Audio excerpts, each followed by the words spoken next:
SorareAndrews podcast. I'm Andrew Laird. You can find me as Lairdinho on Sorare. Joined as always by Andy Black. You can find as Black on Sorare. And today, a very special guest. We've got CaniSports here to tell us all about how to play Sorare because Andy and I are deep in and we have no idea what we're doing. So Chani, welcome to the stream and podcast.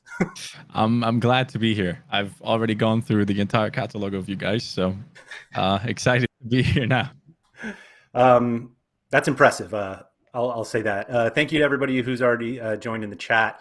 We are doing this. Yeah, I mentioned on Twitter recently that there were a number of people who sporadically catch us live and they're like, oh, this is great. I'd love to do it live. And we realize that we have people who watch kind of from all over the world. And so a single time during the day or week doesn't work for everybody. So not to say we're going to go all over the place, but we are going to try to be a little more flexible with the time so that those who would like to join us live can. So for those who have, thank you very much. We wanted to bring Chani on because there were a few reasons. One of them was just Andy and I haven't been new to Sorare in a long time. And so we're kind of losing perspective of what it's like to join. And we're not going to go through like the steps of going through the casual league and all that. But we were speaking previously, and I don't know if it was last week or the week before, we were talking about Chani. And Chani wasn't in the chat, and then he came in after we had already finished talking about him. But we'd spoken about basically how we find like one of the most important things for new users to do is to like have a plan before they start buying cards. And we all think we should do that, and then we don't do it because it's much more fun to just buy a bunch of cards and start playing. And I feel like you really start to experience Sorare when you're like, wait a minute, I've done this all wrong. Let me go back to figuring out what I should do and let me execute this plan. And Chani, who has this excellent or number of excellent YouTube channels, one of which my son is a subscriber and watches all the time about FIFA, but I subscribe and watch all the Sorare stuff. But so Chani, it's really interesting to watch you go through this development because it's something that like we all do, but we can like actually watch you go through it. Yeah. And one of the things that Andy and I had talked about is that like how quickly you were able to be like, oh my gosh, this is, what I'm doing is not what I want to do or not working. What should I do? And then you develop that plan and you're like really attacking it. So what made you, I don't want to say what made you join Sorare because you've talked about that a lot already, but like at what point were you like buying a bunch of limiteds is not working? Why did you decide to then jump into rares? And then when you jumped into rares, what made you decide, wait, here are the kind of the regions that I want to attack? Yeah, so the entire process was me starting off with the limiteds. I jumped in with a smaller budget at the time because I wasn't too sure about the site. I wasn't as involved with Sorare at first. But after watching a lot of content on it and doing my own research and kind of understanding the concept of the game and everything, I realized this is something that I could be doing for years and really enjoy myself. And also at the same time have some financial benefit on the side coming as well, but that's not my priority. The priority was really to have something that excites me about football again, because I've only been watching Liverpool games. And back in the day, I used to watch a lot more football. But yeah, the whole thing started off with limiteds. I realized, okay, my budget is not necessarily great for going ahead and dominating in certain leagues, because I have gone ahead and built multiple teams in the limiteds, gone for Champ Europe, Challenger Europe, everywhere you can play. And I just wanted to get involved as much as I can without realizing that my teams at the time were not necessarily as competitive as I hoped they would be, because I didn't know about stacking and what teams are the top ones to really go after and what players I should be having in my team, what correlation is between players, like having a goalkeeper and defender from the same team. So there's a massive learning curve when it comes to Sorare. And I felt like through watching a lot of the content, watching podcasts, listening to them, and watching people like Quinny and Nellis and all these people that make content on Sorare, I just realized they have a specific plan and they really utilize their budgets really well. And I realized at that point, hold on, I'm not doing it right. Like I spread myself too wide, and I wanted to go after everything, not realizing that initially, sure, my budget wasn't great, but if I went for just a champion Europe team in terms of limited at that time, rather than going into 4 different divisions, I probably would have seen a lot more success in my first couple of weeks. But that's the whole beauty of Sorare, isn't it? Like learning the steps and understanding, oh, I'm making a mistake here. And yes, those mistakes cost me. But luckily, I had somewhat of like, I was able to make mistakes because I had my community help me out getting that unique. And that kind of allowed me to see that as like, okay, I can use this as something where I look at it and be like, this amount of money that I get for this unique, I can use that as like an error. How can I say this? Like that amount of money I can make mistakes for. Sure. Because it wasn't there anyways. It was for free. And I'm just going to utilize that to be able to learn and make go through the progress of basically going from quantity to quality. Yep. And it took a couple of weeks and I'm still at it. But realizing that I want to put more and more money into it because I truly believe in the project at this point, it put me into a spot where now I have 2 actually decently competitive teams that can go for rewards. So yeah, that was the whole process, really, just a massive learning curve. I feel like part of that early process for you might have been discovering some cheat code cards, because looking at your gallery, the last 6 purchases or so, I consider some of those cards cheat codes. Yeah. Yeah, they I mean, Kukchu for sure. Vinicius Souza with his all-round scores. Saliba, who, not necessarily because of his stats that he was getting, but because I was watching so many Marseille games because of the Payet purchase, I was watching him. I was amazed at how good he was. Right. Like, he looked incredible. The amount of times he recovered and chased someone down and had like a last-ditch tackle. And my Caleta car on the side is like, yeah, well done, Saliba. You're great, pal. Yeah, thanks for doing all the work. Right. So I looked at that and I was like, okay, that's another guy that I want to bring in. But yeah, as you can see, like, I've definitely gone from quantity to quality. I had like 66 players.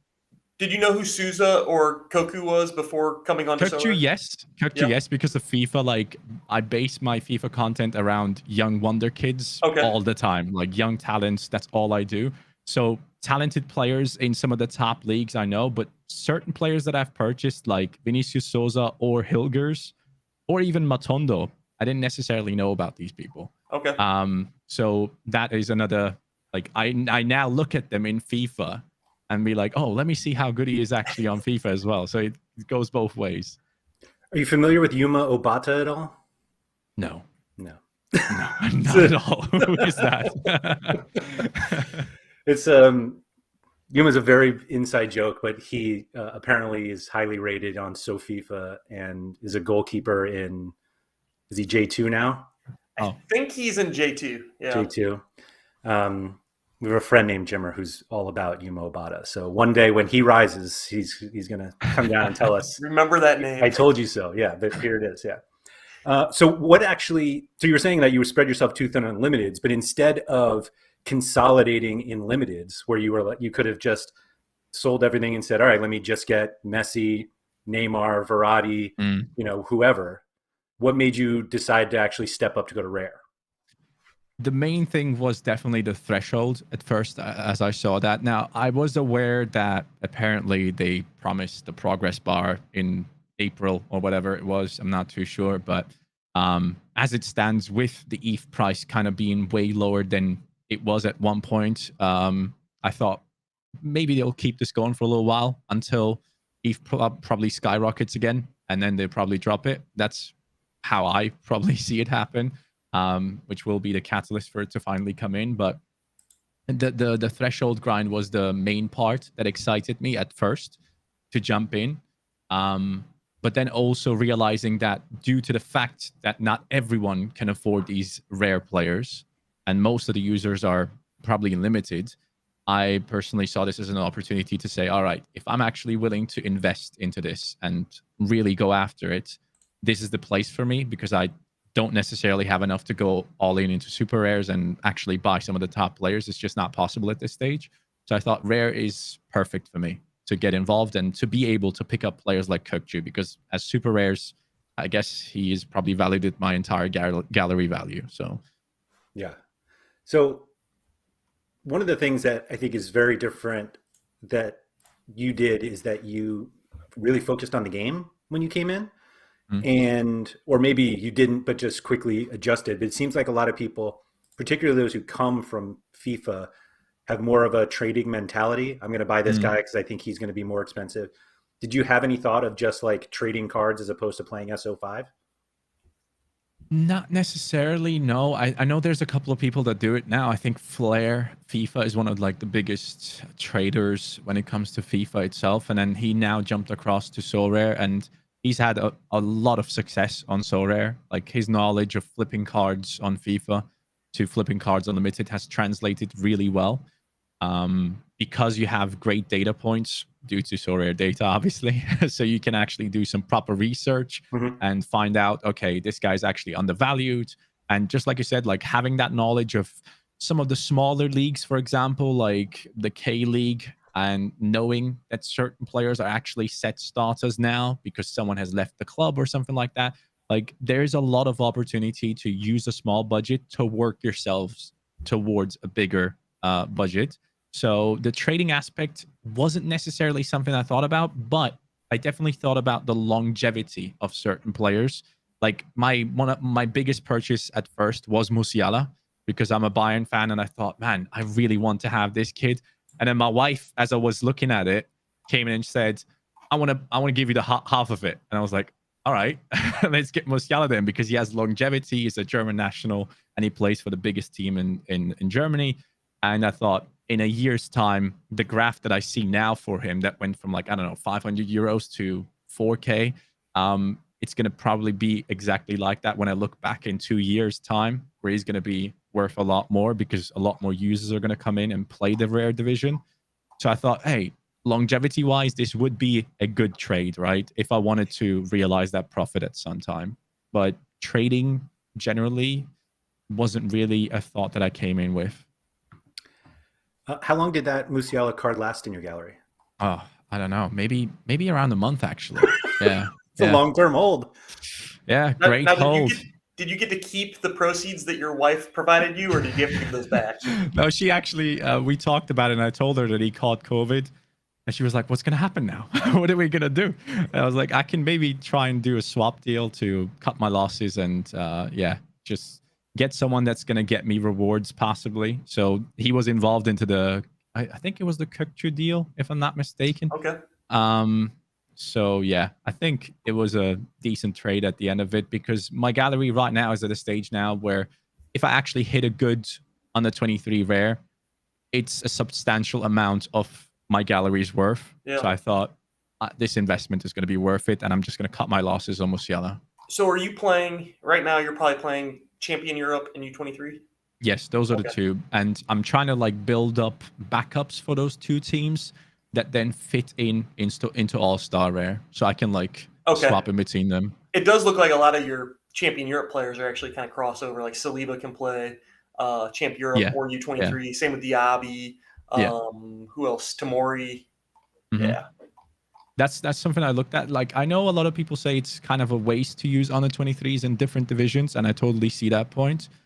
But it gives me extra utility, and someone like Saliba is already one of the best defenders in Europe at the moment. Yeah, very flexible. In terms of SO5 scores. So I thought, why not just use him on both sides if I can? Because Tomori right now has like 1 year left. That's like my latest purchase. He has this half year left of AC Milan. They have great fixtures coming up. He's fit again. And I thought, you know what, I'm going to use Tomori now in the under 23s if I can. And then I'll move Saliba back into the under 23s and get some success off of him for the Champion Europe team while I can. Given the U23 rewards lately, I don't think you need to worry about playing them U23 anymore. Yeah, I mean, I'm done for investing for this month. I'll be waiting for next month. But yeah, the next moves I'll be making have to be like the top tier players. Otherwise, there's no point really. It's just how I personally look at it at this point. It is pretty much pay to win, as it is in FIFA a lot of times. Like right now, I say, if you have a certain budget, make sure that your budget is actually competitive in the scarcity level you want to play in. So if you have like 3 ETH, go into limiteds and dominate. and try and get the best out of it. If you have, like 10 ETH, sure, go into rares and try and dominate certain divisions there. I'd like 10 ETH. That'd be helpful. So we have a question here from the chat from Bald Sherlock. Curious what your plan is for the European off season. So I know you had that Jesus Ferreira card that you're going to use in U23 this summer. Do you find yourself that you'll try to sell out of your European players to get into America, or do you want to try to figure out a way not to do that? Yeah, I think it depends on like price and how I feel their current situation is with their club, like if they are going to be staying, because most of the players that I've brought in are playing for competitive teams, like actually really, really strong teams in their divisions. So if someone like Diaby was to join a Premier League side, like let's say, I don't know, Liverpool, and become a backup, of course, I'd try to get out of it. But if I see that these guys are still going to be usable next year, I'll probably hold on to them, because I do plan on continuously investing. So next month in March, my next buys are going to be either Asia or MLS players. And I'm mostly excited about MLS because I really want to like watch it and see the games. And I have the Zone, and I heard they show the games. So it kind of excites me to be able to watch the games, while with the Asia side, I'm not going to be able to watch them. So yeah, I'm definitely going to be getting into MLS using that Jesus Ferreira. So you didn't buy it during the dip that Andy called 3 months ago? No. I did buy it though because I listened to you guys. I do wonder if you did have to generate funds for like an MLS team this summer, if it would make sense at all to sell any of those European cards. Or I don't think it would, right? Yeah. I don't think so. I think that there'll be other people that do that, and to their detriment. Mm-hmm. I mean, we definitely saw that last summer. How much of a dip is it then? Like at the end of the European season, like percentage wise, what would you guys say? I think it's less. So the problem with looking at historical price on Sorare is that whatever the time frame is, there was such a reduction in users, and so like we saw, I certainly found it in the European season last year, and for some reason I didn't like equate this to MLS, even though the exact same thing happened. But prices drop before the season ends, because it's almost like people are trying to get out ahead of everyone, so they start undercutting and all this stuff. Yeah. And I think that another reason is that at that point they can try to sell European cards to get into the summer cards, so that Asia and America. So the end of the MLS season, people are doing the same thing, and we just didn't like. I was just like, oh, it'll be the off season, like completely forgetting that like Charles de Ketelaere and Luis Sinistero were both like 0.12 in like last May, and I was like, I remember looking at those and being like, that's a little expensive, and now they're like both basically like an ETH. Sinistero's even higher. I think that data though is really hard to like get. Because like so many different things form, ETH transfer price, rumors, and like I almost wonder if you could do like an index of like prices for a region or a league, in Sorare data, and be able to show that over time might be cool. Yeah, that's definitely a plan. The difficulty obviously is like the change in ETH price like affects a lot. Yeah, I'll say that, but like true ETH prices, like what we saw with the recent drop in ETH, like if you look at the price graph on Sorare data and then you like change it to fiat and like the dots are here and then it's like yeah. But ETH wise, it's not like the prices don't change as drastically as like we think they are. It's just like the scale of the chart. But like looking back, like on May 14th, we had 18,000 users with one or more card, and like I just don't think the market in terms of demand at this point will give us any sort of indication of what prices will be like in May 2022. Yeah. And so, but I do think there will be a drop, because every year, no matter the scarcity, well, I guess we haven't seen an end of season limited yet, but like at some point, just the way that a lot of people play this game, they're going to have to sell cards to buy new ones. And people don't like waiting months and months to play. If you joined in December and you play every game week until mid-May, and then all of a sudden we're like, see you in August, You can be like, no, I want to keep playing. What do you mean? Yeah. Here, take this card and give me 5, and then I'll go play. And that's just like that's just how it moves. And I most think people, I can see myself like getting limited Asia and America teams as well, just so I can play more often at that point, so I can be involved in multiple divisions at that time as well, rather than just being in like All-Star Rare, All-Star America and Asia. Yeah, no, I think a lot of people do that. Nellis commented recently how he's going to become like a champion Asia whale this summer I've in seen limited. it. And all I could think of is like the team that you're buying, dozens or hundreds of people have already bought and have the XP. So I'm not sure he's going to. I do wonder though if you could just be real strategic and do like a MLS stack and an Asia stack that may not be the top guys per se, but like if that was your fix, that gives you a team to root for in the summer, or 2 teams to root for in the summer. And if you get a good result from that team, you might have actually a decent shot at a good prize. I don't know. Yeah, I feel like we've talked about that. Those leagues, there's a knowledge edge that was like not only like the knowledge edge of knowing the leagues, but also just being able to get the news. And I mean, MLS, as easy as people are like, oh yeah, MLS, everything's in English and there's all this coverage, but like the MLS injury news is just horrible. It's just as bad. It's just as bad as every other league that we complain about. Okay. And so, you'll get as many like random DNPs in MLS as you will. And then you get my favorite of the reporter tweets when somebody's out and they're like, oh yeah, he hurt his ankle on Wednesday. And it's like, where was this on Wednesday? Like Thursday. Yeah. So there's that. But I think for somebody who plays Rare regularly and understanding like the budget that it takes to play Rare, being able to play limited in that way during the summer is attainable. Like, you sell, even if you have to sell, you're selling 1 Rare card that possibly gets you like 2 limited teams. And that, that makes the summer more fun. Yeah, definitely. Especially like All-Star, right? Because you can still get the European players, I'm assuming, during that time as rewards, right? We think.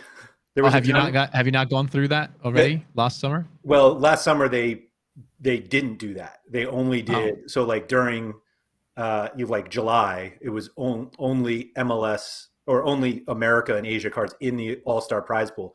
And then after a while they were like, oh, we shouldn't do this. And then they opened it back up. Yeah. Oh, okay. So I like specifically remember it was like around the time that I won my Carlos Heel card because he was like the best available player. And then 2 weeks later, like Tadic was there and I was like, I don't remember Ajax playing, but I guess they fixed this problem. I hope they keep it open because I think a lot of people would lose interest during that period if they don't do that, especially with the amount of users now. Yeah, I think it's still heavily towards the ones that are playing. And the reasons they do that are, one, it is kind of a bummer to win a card that you can't use for 3 more months. And so even if it's a good card, you're just like, oh, great. But this isn't helping me like right now. And the other is that the supply of those cards, usually, I doubt they have this issue with limited, but when they get to the end of the season, ideally they're selling and rewarding most of the European cards like during the European season. So you get to, the new season cards don't even come out until September or so. Like once they have all the pictures and get all the licenses set. So they still have to pay, rewards out even at the beginning of the European season with the old season cards. Yeah. But yeah, Daniel Cooper, I wouldn't be too disappointed with a Haaland I can't use for 3 months. I agree. That one's fine. Here.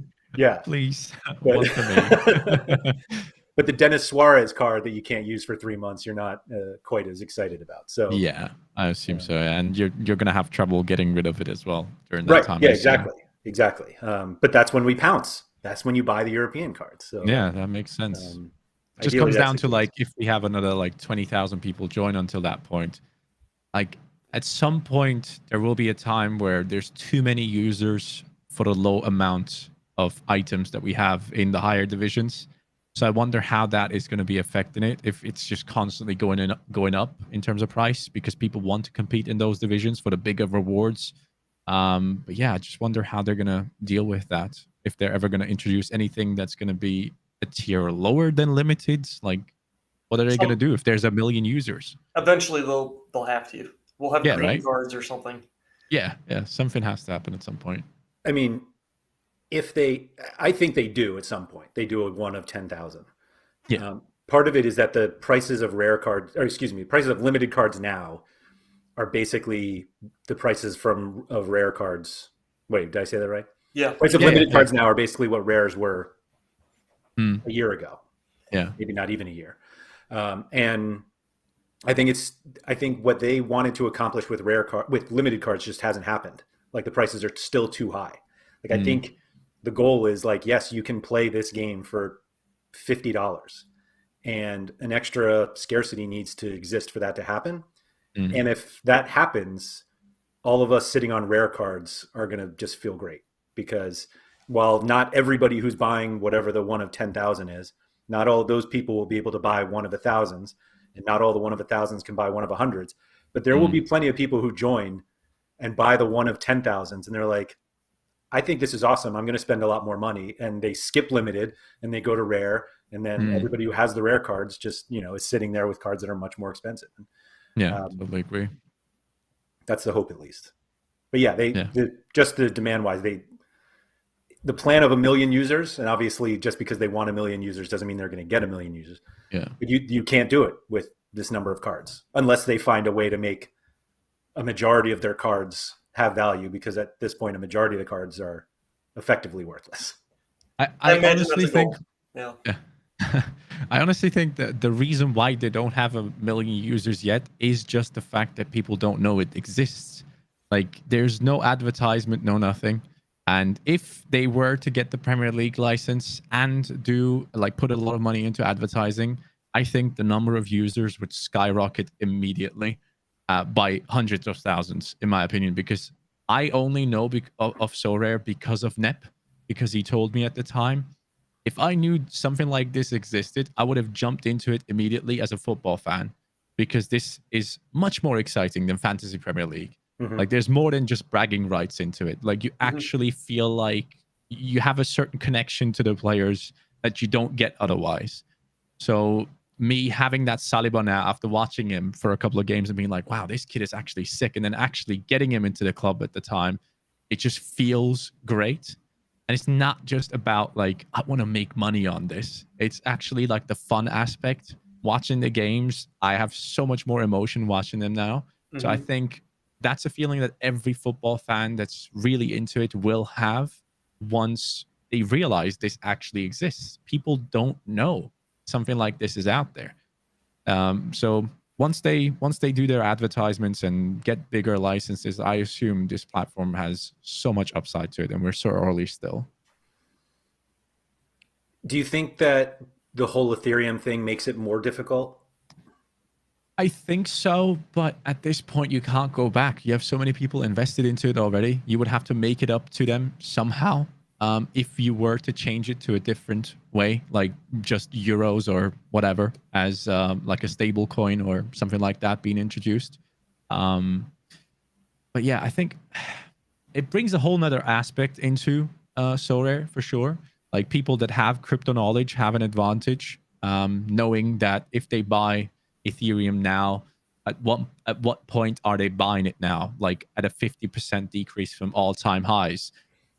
How's the market looking? Are we going to go up, or is this actually a confirmed bear market? What's going to happen with all that? Like, people that have that knowledge will always have the advantage, but I think it's too late now to bring in something like a stable coin. You would have to make it up to users.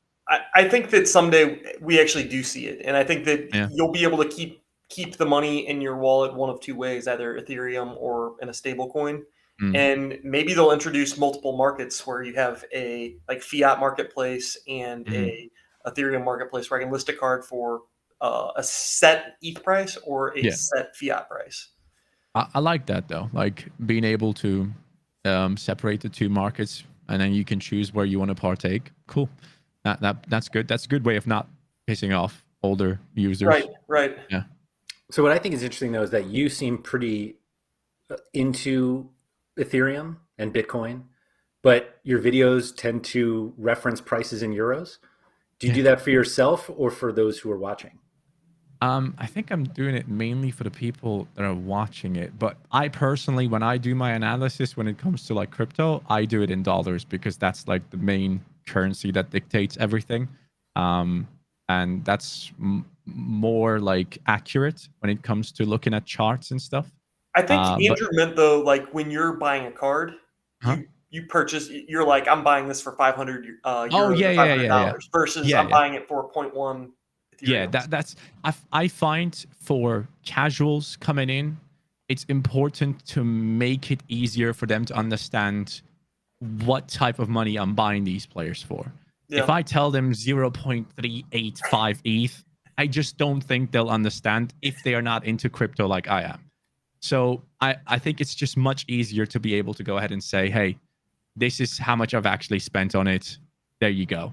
And if people knew how much money I wasted on FIFA points, they would look at my investments into Sorare and laugh at me and be like, that's nothing compared to what you've wasted for years upon years. that's crazy. So yeah, I wish I knew about this 2 years ago, because then I wouldn't have spent like 10K on Team of the Year pack openings and stuff like that, trying to get those big pulls and never really being satisfied with it. So yeah, What's funny Euros is is the way to go for me for the casuals. so I'm not really into crypto at all. Like I bought Ethereum. We've kind of talked about this before. Andy basically held my hand in order to get it to Sorare, and Sorare is like the only reason I bought Ethereum. But I struggle to look at Sorare through a fiat lens because I've just been on long enough where I'm looking at Ethereum. So Yeah. like I got an offer the other day. Somebody was like, I'd like whatever card it was.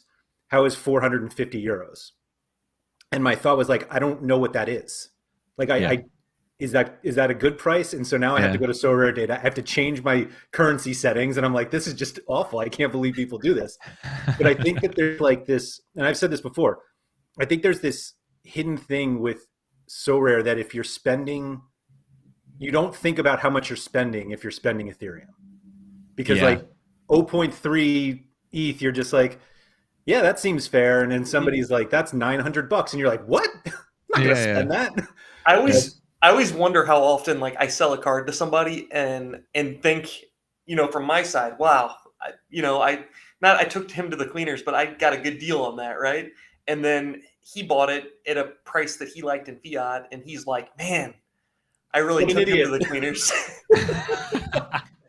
But it's true. But it makes it all much easier if you have people who think that way. Like, I mean, we talk like when ETH goes down, we're like, all right, let's go sell some cards because it's like we can get ETH. And when somebody's like, this card sold for $900 yesterday, and you're selling it for $800, and I'm like, no, it was sold for 0.3 yesterday, and now it's 0.4. I'm winning. You're not winning.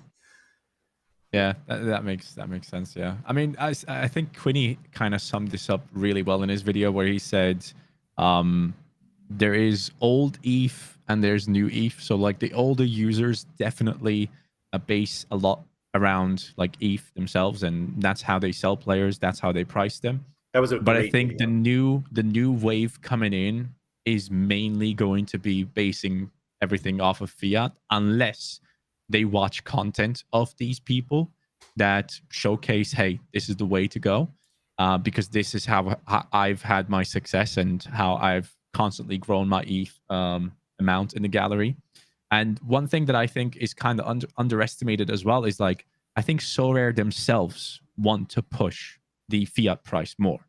Because if you go into the market, the first value you see is euros, and it's written in bold.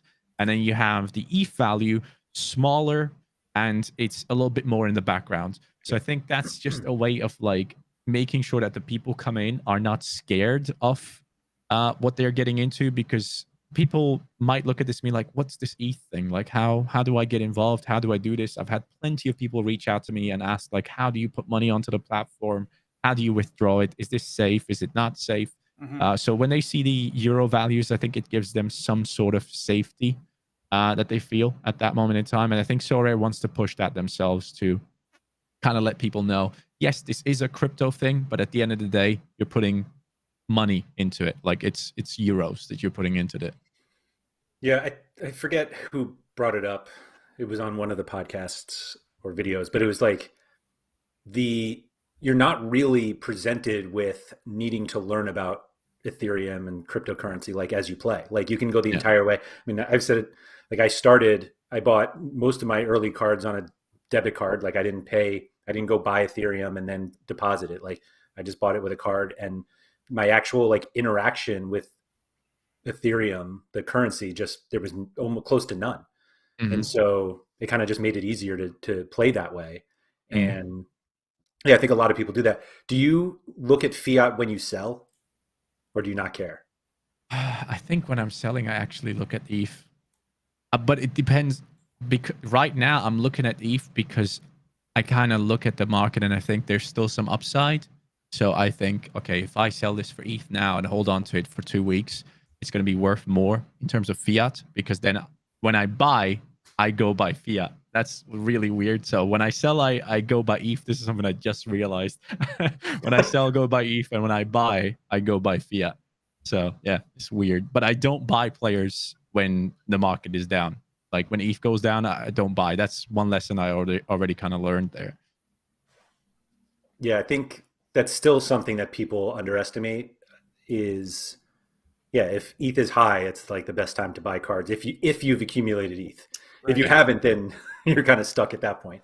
Yeah. But yeah, like as soon as Sean, PSU fans, and I talk about that all the time. That like when ETH goes down, we want to sell as many cards as possible, Hmm. and that doesn't mean like selling all cards that then hamper your SO5 lineups. But if you can like sell some scraps that you couldn't sell a week ago, just Yeah. that's the time to do it. And just the hardest part is obviously nobody has any idea where ETH is going in the short Exactly. Yeah. term. If you sell while it's down 10%, but then it goes down another 20, then you look stupid, right? So having to like avoid that issue, I highly recommend to people follow a couple of people that are in the crypto space that have knowledge to like at least understand some bit of like what is a line where there's some kind of resistance where it might be bouncing off of, but if it breaks down from this price, there's a lot of downside from this moment on, and that momentum will carry it down. So I think it's very important for people coming in. Yes, sure, do your fiat thing, but be aware of both sides of the coin. Like, don't be just a fiat maximalist or an ETH maximalist. Just understand both sides. I think it's extremely important. It will be very helpful. Yeah, I agree with this comment from Steve. And the volatility of ETH is also part of the fun of Sorare, which like totally is. Like Mm. what's like I own some Ethereum outside of Sorare now, and but I never check the price. And it always Mhm. takes like somebody in a Discord be like, "Oh, ETH is tanking today," and I'm like, "Oh, really? All right, let me Yeah. go sell some cards." Like I don't track it at all, but I Yeah. know that when other people need to start commenting on it, then it's either really high or really low, and I'm like, okay, now I can think about ETH on that part. I'll be Yeah. 100% honest. I don't formulate any like strategies around whatever the price of ETH is. If I want to go and do something, I'll just go and do it. Yeah. But I do keep the price of ETH kind of in the back of my head as I'm executing that plan or whatever. Hmm. But I don't get out of a card because like I should be selling right now Yeah. because of the price of ETH, or I should be buying right now. Um, I tend to just I tend to just execute whatever I want to do Mhm. and keep in the back of my mind. It's not as if I'm pretending it doesn't exist. I know what's going on in that world, but I try to not like make decisions based on it, if that makes sense. Hmm. Hmm. I Yeah. think even with what I'm saying right now, in half a year's time, I might have completely changed my mind, and that's the beauty of Sorare as well. Like there's never a point where you just know everything. It's just not going to happen. So I think even you guys that have been playing the game for this long, just like you not knowing if there will be a dip, Yeah. right? That shows already that it is unpredictable. So you got to be able to adjust to every situation that comes at you with this game. That's nice of you to say. You could also just say it was predictable and we just missed it. But No, I don't think so. I think, yeah, yeah, I think just the huge increase that we've seen in cards recently makes you like ETH hasn't moved that drastically in the last month, but like card Mhm. prices, certainly for like MLS, like everybody now wants to get in. like prices are going to go up, and that's a basic like some supply and demand. Like ETH, not that ETH doesn't have anything to do with it, but like if ETH is not moving drastically, ETH basically has nothing to do with it. And Yeah. I think, whether you're thinking in fiat or ETH, it's not changing a whole lot right now. But Yeah. Right now it's pretty much sideways. Yeah. right. So for anyone in the chat who's watching live that is worried that we're going to go into the Champions League game, we're going to finish in like 5 minutes so that everybody can enjoy their Champions League today. Even though you could always have the Champions League on the second screen, since obviously this is the first one. But so Chani, have you developed any sort of plan for, like, you clearly have gotten into some cards that you want now. Do you have like an idea of what you want to do? You talked about like adding depth, but like, is there like a region or scarcity? Like, do you want to move up to super rares at some point? And like, how far is your plan? Yeah, I think ideally, yes, I would like to bring in super rares at some point to play like Under 23 Rare Pro, possibly to link some of my strongest players in Under 23, like the Kirkju and Saliba and such, who still have utility next year, to link them up with the next season with super rares. But right now, that's none of my concern because I haven't really won anything in rare yet. I've only had one reward so far. And I got really lucky with that one. A bunch of players that don't necessarily play for top teams have performed well in that week, and I got lucky. But yeah, the plan mainly is going to be focusing on this Champion Europe and Under 23 team, adding players for depth as I go along for those squads that can then also create a full team in All-Star. And once I have those 3 teams set up, basically, where I feel comfortable with them, I am definitely going to be going MLS and building there, and Asia as well, possibly as soon as like the European season ends. At that point, I would like to have an Asian team as well because I want to partake in Sorare as much as possible on a weekly basis and not be like, oh, it's summer, it's all done. Let me drop this for a couple of months and see what happens. That's not what I want to do. Like, I spend so much time on this page constantly. The amount of offers I send and cancel, it's unreal because I have so many ideas every single day where I think, oh, wait, I could do this. I don't need these players. And then I go and search up a player and I send an offer. I'm like, no, I don't want to do this. And I delete it immediately. So, yeah, I just want to be as involved as I possibly can. But from this point on, I want to do it smart with a plan moving forward rather than just taking part in everything. So, yeah, I'll try to hold myself back and actually follow through on my plan to keep building from where I'm at right now. Do you have like a reward expectation because of the cards that you bought? I mean, yes. I think from the Under 23s at this point, I would say so. With the players that I've brought in, I would say if I don't get, let's say 3 to 4 rare players as rewards in an entire month, I would be disappointed. Even if it's a tier 3, I'll be happy. I mean, I got extremely excited about that Denis Suarez, so I'll be all right. But yeah, like the players that I brought in, some of them are like the top of the top. And I think at that point, you got to look at it and be like, all right, you got to mess it up big time to not get anything out of this at this point. So yeah, I do have certain expectations from them for the Under 23.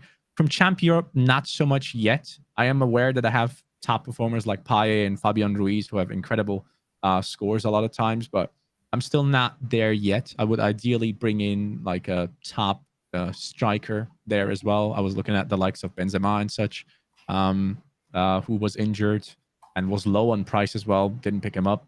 I went for Kirkju instead. But yeah, there's definitely an expectation. Okay.